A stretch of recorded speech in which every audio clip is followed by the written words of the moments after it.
আসসালামু আলাইকুম ইরফান, আমি মেয়ের আহমেদ। আপনাদের মাঝে আজকে অনেকদিন পর আমি হাজির হয়েছি। আর অবশ্যই গল্পের লাস্ট পর্যন্ত আমার সঙ্গে থাকবেন। তো শুরু করছি শেষ আলোতে তুমি, লেখিকা জাইফান জামিন, পর্ব 7। সবাই কমিউনিটি সেন্টারে পৌঁছে গিয়েছে ইতিমধ্যে, আর কিছুক্ষণ বাদেই তুষারের পরিবারও এসে পড়বে। চারদিকে কোলাহল, মানুষের ভিড়। বাড়ির বড়রা অতিথিদের সাথে কথা বলছে। স্টেজের ওপর পাশে বর ও বউয়ের বিয়ে পড়ানোর জন্য সাজানো হয়েছে।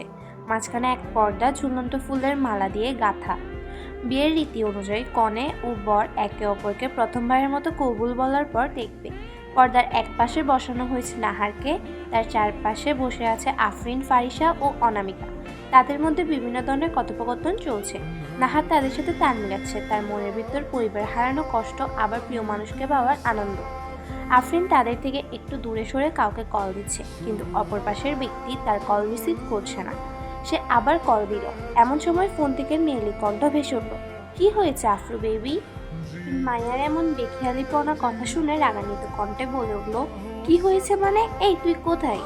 তোকে আমি কখন আসতে বলেছিলাম, আর তুই এখনো আসার নাম নেই। কোথায় আছিস তুই? হ্যাঁ, আর 5 মিনিটের মাথায় আমার সামনে থাকবি তুই। এই বলে আফরিন ফোন কেটে দিল। মায়া ফোনের দিকে তাকিয়ে থাকলো হা করে। সে বিড়বিড় করে বলল, এই মেয়ে কি শুধু আমাকেই পায় রাগ দেখাতে? সে আর কি করবে, দ্রুত পায়ে কমিউনিটি সেন্টারের মধ্যে প্রবেশ করতে গিয়ে কারোর সাথে জোরে সোরে ধাক্কা খেল। মায়া পড়তে পড়তে বেঁচে গেল, তার সামনে থাকা ছেলেটি পড়ে গেল। এ সময় ধাক্কা খেয়ে পড়ে উজান বিরক্তিতে মুখ কুঁচকে ফেলল। সে উঠে দাঁড়িয়ে সামনের দিকে তাকিয়ে দেখলো একটা মেয়ে তার দিকে ফেলফেল করে তাকিয়ে আছে। উজান বিরক্তিতে বলে উঠল, এই মেয়ে তুমি কি কানা, চোখে দেখতে পারো না? মায়াকে কানা সম্বোধন করাই সে রেগে উঠল, আপনি কানা, আপনার 14 গোষ্ঠী কানা। আপনি তো আমাকে ধাক্কা দিলেন। কি বললে তুমি? আমি কানা? তুমি কানা। নিজে যেচে এসে ধাক্কা দিলে এখনো আমাকে দোষারোপ করছো? কি বললেন? আমি যেচে এসে আপনাকে ধাক্কা দিয়েছি? হ্যাঁ তুমি দিয়েছো। এখন আসছো পায়ে পায়ে ঝগড়া করতে। উটকো ঝামেলা। ইস, আমার বইয়ে গিয়েছে আপনাকে ধাক্কা দিতে। বলি, আপনি কোন সুপারস্টার শুনি যে আপনাকে আমি সেধে সেধে ধাক্কা মারতে যাব? হ্যাঁ হ্যাঁ, আমি সুপারস্টার। মেয়ে মানুষ মানে এক একটা ঝামেলা। কিছু পারুক আর না পারুক, পায়ে লাগিয়ে ঝগড়া করতে পারবে। এর মধ্যে আবরার আর আয়ান আসলো। তারা উজানকে এভাবে একটা মেয়ের সাথে ঝগড়া করতে দেখে বলল, উজান কি হয়েছে? আয়ান ভাইয়া দেখো না, এ কোথা থেকে এসে আমাকে ধাক্কা মেরে ফেলে দিল, এখন আবার আমার সাথেই ঝগড়া করছে। এই একা কি আমি ঝগড়া করছি? তাহলে আপনি কি ছাগলের মতো ম্যামে করছেন? এর মধ্যে আয়ান বলল, মারিয়া তুমি আলো আফরিনের ফ্রেন্ড না? জি ভাইয়া। ও আচ্ছা, যা হওয়ার হয়েছে, এখন ভেতরে যাও তুমি। এই উজান, আমার সাথে আয়। মারিয়া আয়নের পাশ কাটিয়ে যাওয়ার সময় উজানের উদ্দেশ্য করে বলল, আপনাকে তো আমি দেখে নিব, তখন দেখবেন আপনার কি হাল করি। উজান মারিয়া থেকে হুমকি স্বরূপ কথা শুনে বিড়বিড়িয়ে বলল, যে না এক চেহারা, নাম রেখেছে পেয়ারে, এই পুচকে মেয়ে বলে আমাকে দেখে নেবে। আমি কি তোমাকে ছেড়ে দিব নাকি ছোট একটা মহিলা? আয়ান, উজান আর আবরার চলে গেল। এখনই তুষারের গাড়ি প্রবেশ করবে, তাদের দায়িত্ব তুষারকে নিয়ে আসতে হবে। তাই তারা একদম সেন্টারের সামনে চলে গেল। বর এসেছে, বর এসেছে। কিছু মহিলাদের মুখে এমন কথা শুনে আফরিন, ফারিসা আর অনামিকা উঠে দাঁড়ালো। আফরিন নাহারের উদ্দেশ্য করে বলল, আপুই যাই, তোমার জামাইকে একটু টাইট দিয়ে আসি। দেখি মিস্টার তুষার চৌধুরী কত এনেছে পকেটে তোমাকে নেওয়ার জন্য। আফরু, বেশি জ্বালাতন করিস না। নাহারের মুখে এমন কথা শুনে ওরা হো হো করে হাসতে লাগলো। অনামিকা বলল, বাবা, জামাইয়ের জন্য কত দরদ, কিন্তু আজকে এসব চলবে না, আজ আমাদের দিন, বুঝেছেন আপা? এই চলো। আফরিন ওরা গেটের সামনে চলে গেল। তারা লাল ফিতা দিয়ে গেট আটকে রেখেছে। তুষার এসে দাঁড়ালো গেটের সামনে। আফরিন তুষারের উদ্দেশ্য করে বলল, আসসালামু আলাইকুম জামাই সাহেব, উরফে আমাদের একমাত্র দুলাভাই, কেমন আছেন? ওয়ালাইকুম আসসালাম শালিকা, আলহামদুলিল্লাহ ভালো, আপনি? আলহামদুলিল্লাহ ভালো। তুষারের পাশে থেকে তার এক বন্ধু বলে উঠলো, তো বেআইন সাহেবারা আপনাদের দাবি কি? অনামিকা বলে উঠলো, আমাদের দাবি হলো একটাই, 30 বের করেন। কি, শুধুমাত্র 30 টাকা? আচ্ছা এই নেন। আরাব অনামিকার হাতে 20 আর 10 টাকার নোট ধরিয়ে দিল। আর আফরিন বলে উঠলো, আরে আরে, আমরা 30,000 টাকা দাবি করেছি, এখন তাড়াতাড়ি বের করেন তো। কি বললেন? 30,000 টাকা? বাবা, মানি না আমরা। না মানলে নাই, আমরাও আর ভেতরে যেতে দিব না। তুষার অধৈর্য হয়ে গিয়েছে। সে আফরিনকে বলল, শালিকা, আপনার সাথে তো এমন কথা ছিল না, আপনি যদি আমাকে না বোঝেন আর কে বুঝবে? আহা মেরা প্যারি দুলাভাই, আজকের জন্য আমি আপনার পক্ষে যেতে পারবো না, সরি। এর মধ্যে আয়ান আবরার এদের কাছে এসে দাঁড়িয়েছে। এখানে সবাইকে দাঁড়িয়ে থাকতে দেখে আয়ান আফরিনকে বলল, এখানে কি হয়েছে আলো, তোরা সবাই এইভাবে দাঁড় করিয়ে রেখেছিস কেন? আরফাত ভাই, আপনি বুঝবেন না এগুলো, আমাদেরকে আমাদের কাজ করতে দেন তো। আয়ান আফরিনের দিকে তাকিয়ে আছে। আয়ানকে এভাবে তাকিয়ে থাকতে দেখে আফরিন মেয়েকে হাসি দিয়ে বলল, না মানে ভাইয়া, আপনি তো অনেক আলাদা মানুষ, তাই আপনি বুঝতে পারবেন না এগুলা। এবার ওই পাশ থেকে তুষার বলল, আয়ান তুমি একটু বাঁচাও আমাকে। আয়ান এবার সবাইকে দেখলো, এরপর তুষারের উদ্দেশ্য করে বলল, ওরা কত চেয়েছে ভাই? আরাব বলল, ভাই 30,000। এবার আয়ান আফরিনকে বলল, এত চেয়েছিস কেন? ভাইয়া, আপনি সত্যিই কিছু বুঝেন না, এত কথায় এগুলো কি আমি একলা নিব নাকি? এগুলো ভাগ হবে না? তাই বলে এত, আরও কমা। ফারিস এবার আয়ানকে বলে উঠল, ভাইয়া কমানো যাবে না, এগুলো আমাদের অধিকার। আফরিন ও অনামিকা ফারিসের কথায় সমর্থন করলো। আফরিন এবার আবরারের কাছে এসে কানে ফিসফিস করে বলল, আবরার ভাই, আপনার বন্ধু এমন নিরামিষ কেন?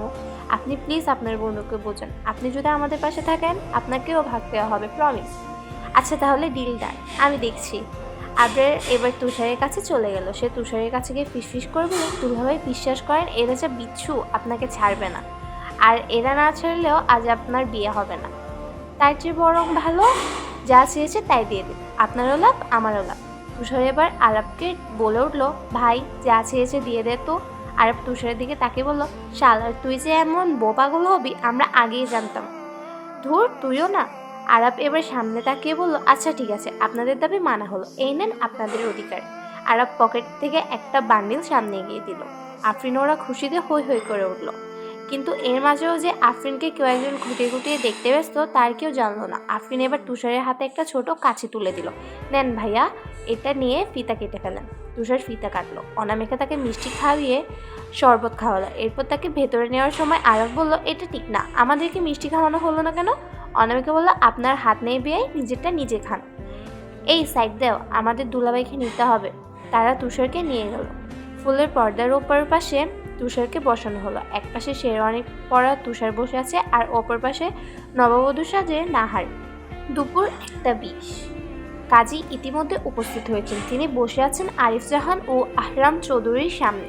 সেখানে জাহানবাড়ি ও চৌধুরী বাড়ির সবাই উপস্থিত। নাহারের পাশে আফরিনরা বসে আছে। কাজী বর ও কনের পরিচয় লিখলেন। কাজী নাহারের সামনে এসে বললেন, আহরাম চৌধুরী ও মনিরা বেগমের একমাত্র ছেলে তুষার চৌধুরীকে 1,01,000 টাকা দেনমোহর ধার্য করিয়া আপনাকে বিবাহ প্রস্তাব দিচ্ছি। আপনি কি এই প্রস্তাবে রাজি? রাজি থাকলে বলুন, মা আলহামদুলিল্লাহ কবুল। নাহার চারপাশে তাকাচ্ছে, তার ঠোঁট কাঁপছে। আফরান নাহারকে বলল, বলে ফেলো আপুই। নাহার আরো কিছুক্ষণ পরে কাঁপা কাঁপা গলে বলল, আলহামদুলিল্লাহ কবুল। আবার বলুন, কবুল। আরেকবার, কবুল। আলহামদুলিল্লাহ। নাহার শরীরের ভার ছেড়ে দিচ্ছে। ফারিয়া বেগম মেয়েকে আদর করে দিচ্ছেন। কাজী বা তুষারের কাছে গিয়ে বলল, আরিফ জাহান ও ফারিয়া বেগমের একমাত্র মেয়ে সাবিকুন জাহান নাহারকে 1,01,000 টাকা দেনমোহর ধার্য করিয়া আপনাকে বিবাহের প্রস্তাব দিচ্ছি। আপনি কি এই প্রস্তাবে রাজি? রাজি থাকলে বলুন, আলহামদুলিল্লাহ কবুল। তুষার নাহারের মতন এত দেরি না করে ফটাফট বলে ফেলল, আলহামদুলিল্লাহ কবুল কবুল কবুল। আলহামদুলিল্লাহ। সবাইকে সাক্ষী রাখিয়া এই বিবাহ সম্পন্ন হলো। সবাই এবার কাজী সাহেবের সাথে মনোযোগ তুলল। অবশেষে তুষার আর নাহারের ভালোবাসা পূর্ণতা পেল। নাহার আর তুষারকে স্টেজে বসানো হয়েছে। দুজন একসাথে বসে আছে। ক্যামেরাম্যান বিভিন্ন ধরনের ছবি উঠিয়ে দিচ্ছেন। বাড়ির বড়রা সবাই ব্যস্ত। অতিথিদের খাওয়ানো হচ্ছে সেখানে। আয়ান, উজান, আবরার ও একটু পরপর ছুটাছুটি করছে। আর বাড়ির কর্তারা বিভিন্ন ধরনের উচ্চপদের লোকদের আপ্যায়নে ব্যস্ত। এক এক করে নতুন বউ বরকে দেখে যাচ্ছে। এত কিছুর মাঝে তুষার নাহার এখানে ফিসফিস করে বলল, আমার সানফ্লাওয়ারকে আজকে এই বউ রূপে একদম আমার স্বপ্নের রানীর মতো লাগছে। আমার বউ, আমার রানী, আমার অর্ধাঙ্গিনী, সবশেষে তুমি আমার হলে। আমি আমার কথা রেখেছি। আমি তোমাকে আমার নামে হালাল করে নিয়েছি নাহার। আজ এই মুহূর্ত থেকে আমাদের ভালোবাসা পূর্ণ পেল। নাহার কি বলবে, ওর চোখ দুটো টলমল করছে। আসলে আজ থেকে তার চৌধুরী সাহেবের সে কাঁপা কাঁপা কণ্ঠে তুষারকে বলে উঠল, তুষার, এত ভালোবাসা, এই পূর্ণতা, এই সব কিছুই আমার কাছে স্বপ্নের মতো লাগছে। আমি কি সত্যিই তোমার হলাম? হ্যাঁ নাহার, এই যে আজকে দিন তোমাকে আমি আমার করে পেলাম। আর এগুলো স্বপ্ন নয়, বাস্তব। আমাকে কখনো ছেড়ে যেও না তুষার। তোমার এই নিখুঁত ভালোবাসা যেন সারা জীবন পাই। আমাকে কখনো ছেড়ে যেও না প্লিজ। নাহার, আল্লাহকে সাক্ষী রেখে তোমার পরিবার আমার পরিবারের সাক্ষী করে আমি তোমাকে অর্ধাঙ্গিনী করেছি। আমি তোমাকে কখনো ছেড়ে যাব না ইনশাআল্লাহ। ওদের কথোপকথনের মধ্যেই ওদের সামনে এসে দাঁড়িয়েছেন মিনারা বেগম। সে পাঞ্চি হচ্ছে আর এসে তুষার আর নাহারের মাঝে বসে গেলেন। সে তুষারের দিকে তাকিয়ে বলল, কি না জামাই, কি খবর? বউ পেয়ে তো সব ভুলে গিয়েছো। শুনো, তোমার বউয়ের আগে কিন্তু আমি, বুঝেছো? নাহার পাশ থেকে বলে উঠলো, কি নানু তুমি মানে? এই তোমার মতলব তো ভালো দেখছি না। এই তুমি আমার জামাই থেকে দূরে থাকবে। দেখছো না জামাই, তোমার বউ কি চোখ রুটে, আর কি দরদ জামাই প্রতি। বাবা, আগেরকার সময়ে আমরা তো জামাইয়ের দিকে চোখ তুলে তাকাতেই পারতাম না। তুষার এবার মিনারা বেগমের দিকে তাকে দুষ্টু স্বরে বলে উঠলো, চোখ তুলে না তাকাতেই তুমি দুই ছেলে মেয়ের মা হয়ে গেলে? ব্যাপারটা চিন্তার না? হায় আল্লাহ, এই পোলা কি দুষ্টু! যা, এখনকার পোলা মায়াদের কথাই বলা যায় না। যাই হোক, আমি আমার কাজ করে চলে যাই। এ বলে মিনারা বেগম তার ব্যাগ থেকে একটা বক্স বের করলেন। সেখান থেকে একটা আংটি বের হলো। এই বক্সটি তুষারের হাতে তুলে দিল। নেও নাত জামাই, এটা আমার পক্ষ থেকে তোমাদের জন্য। আমার দোয়া রইল তোমরা যেন সুখে থাকো, আর হ্যাঁ, আমার নাতনিকে কোনো কষ্ট দিবে না, বলে দিলাম। মিনারা বেগম নাহারের দিকে তাকিয়ে বলল, এই মাতারি শোন, আমার নাত জামাইরা যদি কষ্ট দেয় তাহলে তোর খবর আছে, সুখে থাকবি সবসময়। তাদের দুজনকে আদর করে মিনারা বেগম তার লাঠি দিয়ে আস্তে আস্তে স্টেজ থেকে নেমে গেলেন। তাকে ফারিয়া বেগম খাওয়ার জন্য টেবিলে বসিয়ে দিলেন। অতিথিদের বিদায় দেওয়া হচ্ছে। এখন দুই পরিবারের সদস্যরা আছে, তাদের খাওয়া দাওয়া করা হবে। আয়ান, আবরার, উজান একটি গোল টেবিলে বসে বিশ্রাম নিচ্ছে। এ সময় একটি বাইক এসে থামলো গেটের সামনে। বাইক থেকে নেমে এলো ইনায়া ও রকি। ওরা গেট দিয়ে প্রবেশ করতে আবরারের চোখ যায় রকির দিকে। আবরার আয়ানকে ধাক্কা দিয়ে বলে উঠলো, ভাই ভাই দেখ ওই দিকে। আবরার এমন ধাক্কাকে বিরক্তিতে সে পিছনে থাকালো। রকিকে এখানে থেকে সে দাঁড়িয়ে পড়লো। আয়ান অবাক হলো না আবরারের মতো। সে জানতো রকি তুষারের ভাই। ইনায়া তার মায়ের কাছে চলে গিয়েছে। রকি আয়ানকে দাঁড়িয়ে থাকতে দেখে সে আয়নের সামনে চলে গেল। সে হেসে হেসে আয়নের সামনে হাত বাড়িয়ে দিয়ে বলল, হাই বিয়াই, কেমন আছেন? অবশেষে তুই আমার বিয়াই হলি। আয়ান রকির হাতের দিকে তাকালো। একটু পর সে তার হাত বাড়িয়ে দিয়ে বলল, ভালো। হ্যাঁ, ভাগ্য আমাদের বানিয়ে দিল। এর মধ্যে তাদের কাছে আফরিন এসে দাঁড়ালো। সে রকিকে খেয়াল করেনি। আফরিন আয়ানের কাছে গিয়ে উৎসুক কণ্ঠে বলে উঠল, আরফাত ভাই আসেন, আমরা সবাই ফ্যামিলি পিক তুলব, আপনাদেরকে ডেকে নিয়ে যেতে বলেছেন, আসেন। এ বলে আফরিন যেভাবে ঝড়ের গতিতে এসেছে সেভাবে ঝড়ের গতিতে চলে গিয়েছে। রকি এতক্ষণ একদিনে আফরিনকে দেখছিল। আফরিন চলে যাওয়ার পর তার ধ্যান ভাঙল। রকি আয়ানকে উদ্দেশ্য করে বলল, আয়ান, মেয়েটা কি তোর বোন? তোর বোন তো সুন্দর আছে রে। যাই হোক, আমার বেআইন কিন্তু পারফেক্ট। আয়ান রকির দিকে তাকালো। সে আগে গজগজ করছে, কিন্তু রকির সামনে তা প্রকাশ করলো না। সে রকিকে বলল, ও আমার বোন না, আর তোর বেআইন, আর না তোর বেআইন। ওর দিকে ভুলেও নজর দিবি না রকি। কেন দিব না ভাই? ওকে আমার মনে ধরেছে। আয়ান নিজের হাত মুষ্টিবদ্ধ করে ফেলে। আপনার আয়নের মুখ দেখে ওরে ধরে বলল, ভাই ভাই, এখানে কিছু করিস না, এখানে অনেক মানুষ আছে, তোর বাবা আছে, ঝামেলা করিস না, আয় আমরা ওইদিকে যাই। আপনার আয়নকে নিয়ে যায়। উজানকে ইশারায় বলে রকিকে নিয়ে যেতে, যতই হোক সে অতিথি। আপনার আয়ানকে নিয়ে স্টেজে উঠে গিয়ে বসেছে। আয়ানের পরনে পাঞ্জাবি, তাকে দারুণ লাগছে দেখতে। ইনায়া ফোনে মগ্ন ছিল। হঠাৎ করে তার চোখ যায় নাহারের পাশে বসে থাকা আয়ানের দিকে। আয়ানকে প্রথম ইনায়া দেখল। ইনায়ার কেন জানি আয়ানকে দেখে হৃদয়ের ঝড় বয়ে যাচ্ছে। সে এক নজর এদিক ওদিক না তাকিয়ে আয়নের পানে তাকিয়ে আছে। আফরিন এতক্ষণ খেয়াল না করলেও হুট করে দেখলো ইনায়াকে আয়নের দিকে এভাবে তাকিয়ে থাকতে দেখে তার রাগ হচ্ছে। সে নিজ মনে বিড়বিড় করে বলল, এই মরণ শাকচুনি আরফাত ভাইয়ের দিকে এভাবে তাকিয়ে আছে কেন? কি বেহায়ার মতো তাকিয়ে আছে। সে কি ছেলে দেখেনি? আরফাত ভাইকে এভাবে তাকিয়ে দেখার কি আছে? এর মধ্যে ক্যামেরাম্যান সবাইকে বলল স্টেজে উঠে আসতে। সবাই এক এক করে উঠে এসেছে। আয়ান নাহারের সামনে হাঁটুবাজ করে বসেছে। আফরিন ইনায়াকে দেখে দেখে সে আয়ানের সামনে বসে পড়ে। সে আয়নের সামনে বসতে পেরে ভীষণ খুশি। আরফার বসেছে তুষারের সামনে। আফরিন ফারিসাকে দেখে নিয়ে তার পাশে বসিয়েছে, যা আবরারের সামনে। উজান দাঁড়িয়ে আছে। কিছুক্ষণ পর মাইয়া জায়গা না পেয়ে গিয়ে উজানের পাশে দাঁড়ালো। প্রথমে কেউ কাউকে খেয়াল করেনি, বাকি সবাই নিজেদের মতো করে বসলো দাঁড়ালো। অনেকা একটা কলে একটু কথা বলছিল। সে তাড়াহুড়ো করে শেষমেশ রকির পাশে গিয়ে দাঁড়ালো। ক্যামেরাম্যান এবার ছবি তুলতে লাগলো। ছবি তোলার মাঝে মাঝে আফরিন শাড়ি আঁচলে টান খাওয়া সে উপরের দিকে তাকালো। আয়ান ও ঠিক সময়ে নিচের দিকে তাকানোর মাত্রই তাদের দুজনের ছোটাছুটি হয়, আর এই দৃশ্যটা ক্যামেরাম্যান বন্দি করে নেন। ছবি তোলার পর সবাই খেতে চলে গেল। বড়রা সবাই এক টেবিলে মিলিয়ে বসেছে আর ছোটরা এক টেবিলে। তুষার আর নাহারকে পাশাপাশি বসানো হয়েছে। সবাই একে একে বসে পড়ল। আফরিন, ফারিসা আর ওই পাশে অনামিকার সাথে কথা বলছিল। আফরিনের পাশের চেয়ারে হঠাৎ করে আয়ান বসলো। কথা শেষ করে সবাই এখন খাওয়ায় ব্যস্ত, কিন্তু অনামিকা কাউকে পরখ করে যাচ্ছে আর খাচ্ছে। আয়ান একটু পরপর আফরিনের প্লেটে এটা সেটা তুলে দিচ্ছে। আফরিন না পারছে কিছু বলতে আর না পারছে খেতে। শেষমেশ বিরক্ত হয়ে আয়ানকে বলল, আরফাত ভাই, আমাকে কি আপনার রাক্ষস মনে হয়? এত খাবার তুলে দিচ্ছেন কেন? আমি আর খেতে পারবো না। তুই রাক্ষস রানী কটকটি, বুঝেছিস? এখন কোনো কথা না বলে যা দিচ্ছি খেতে থাক। খেতে পারছি না তো, চুপচাপ খা, না হলে আমার হাতের মায়ের খাবি বলে দিলাম। আফরিন আর কি করবে, ছোটবেলায় আরফাত ভাইয়ের মায়ের খেয়েছিল সে। মায়ের কথা শুনে চুপচাপ খেলো আফরিন। বিদায়বেলা তুষারের সাথে নাহারকে নিয়ে সেন্টারের গেটের সামনে আনা হয়েছে। চারদিক নিস্তব্ধ হয়ে আছে। এ সময় ফারিয়া বেগম নাহারের দিকে একটু দূরে দাঁড়িয়ে আছে। ফারিয়া বেগম নিজের মনকে কিছুতেই শান্ত করতে পারছে না। সে শারমিন ম্যামকে জড়িয়ে ধরে বললেন, মেজো, আমার নাহার চলে যাবে পরের ঘরে। আমার সন্তান আমাকে ছেড়ে চলে যাবে। আমি কি করে থাকবো ওকে ছাড়া? আপা, মনকে শক্ত করুন। নাহারের সামনে এমন করলে মেয়েটা ভেঙে পড়বে। আপা, একটু শান্ত হন।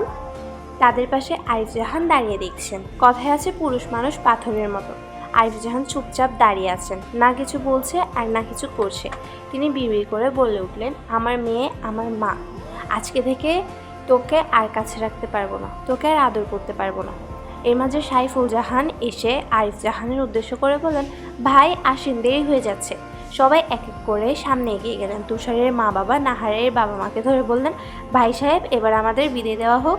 আরিফ জাহান বলল, ভাই, আমার একমাত্র মেয়ে আজ আপনাদের কাছে দিলাম, ওকে কষ্ট দিবেন না দয়া করে। ভাই, কি বলছেন? আপনাদের মেয়ে আজ থেকে আমাদের মেয়ে হয়ে গিয়েছে। ওকে আমরা মেয়ের মতোই দেখে রাখবো ইনশাআল্লাহ। তুষারের মা ফারিয়া বেগমকে ধরে বললেন, আপা, ভেঙে পড়বেন না। আমি কথা দিলাম আপনার মেয়ে আমাদের ঘরে সুখে থাকবে ইনশাআল্লাহ। আপা, আমার মেয়ে যদি ভুল করে তাহলে বুঝিয়ে নেবেন। আরিফ জাহান নাহারকে জোরে ধরে মাথায় হাত বুলিয়ে দিতে দিতে বলেন, মা, কেঁদো না, হ্যাঁ? বাবা আছেন তো? আমার দোয়া সব সময় তোমাদের সাথে থাকবে। এরপর তিনি তুষারকে জড়িয়ে ধরলেন। তুষারের হাত ধরে বললেন, বাবা, নাহার আমাদের আদরের মেয়ে। যদি কখনো ওকে তোমার দরকার নেই বলে মনে হয় বা সংসার করতে চাও না, তাহলে আমাদের মেয়েকে আমার হাতে তুলে দিবে। আব্বু, ইনশাল্লাহ এমন দিন কখনো না আসুক। নাহার এবার আফরিনকে জড়িয়ে ধরে কেঁদে দিল। আফরিনের চোখ থেকে টুপটুপ করে পানি গড়িয়ে পড়ছে। কাঁদতে কাঁদতে হেঁচকে তুলে ফেলেছে। নাহার বোনকে আদর করতে করতে বলতে লাগলো, আফরু, জান বাচ্চা আমার, ভালো থাকিস, দুষ্টামি বেশি করিস না কেমন? ঠিক মতন পড়াশোনা করবি, খাওয়া দাওয়া করবি। আফরিন নাহারকে আরও শক্ত করে জড়িয়ে ধরলো। সে কান্না কান্না গলায় বলল, আপুই, তুমি ছাড়া আমি কি করে থাকবো? কাকে বলবো আমার কথা? তুমি আমায় কথা দিয়েছিলে আমাকে ছেড়ে যাবে না। আপুই, আমার ভীষণ কষ্ট হচ্ছে। নাহার আফরিনকে ছাড়িয়ে ওর কপালে চুমো দিয়ে বলল, পাকলি, আমি কোথাও যাচ্ছি না, আমি আছি তো, আমি আবার আসবো সোনা, শান্ত হও। ফারিসা একটু দূরে দাঁড়িয়েছিল। নাহার ওকে দুহাত মেলে ডাক দিল। ফারিসা তৎক্ষণাৎ দৌড়ে এসে নাহারের কোলে ঝাঁপিয়ে পড়ল। ফারিসার চোখ পানি ছিকচিক করছে। নাহার ওর মাথায় হাত বুলিয়ে দিল। ফারসু পাখি, ভালো থাকিস, আমি আবার আসবো। ফারিসা কিছু বলল না। সে নাহারকে বিদায় দিল। নাহার সবার থেকে বিদায় নিল। সে যাওয়ার সময় ফারিয়া বেগমকে বললেন, মা, আমার আয়ান কোথায়? ওকে দেখছি না কেন? আবরার আয়ান কই? আবরার তখনই আয়ানকে এনে দাঁড় করালো। নাহার আয়ানকে খুব শক্ত করে জড়িয়ে ধরল আর বলল, আয়ান ভাই, রাগ করে থাকিস না কেমন?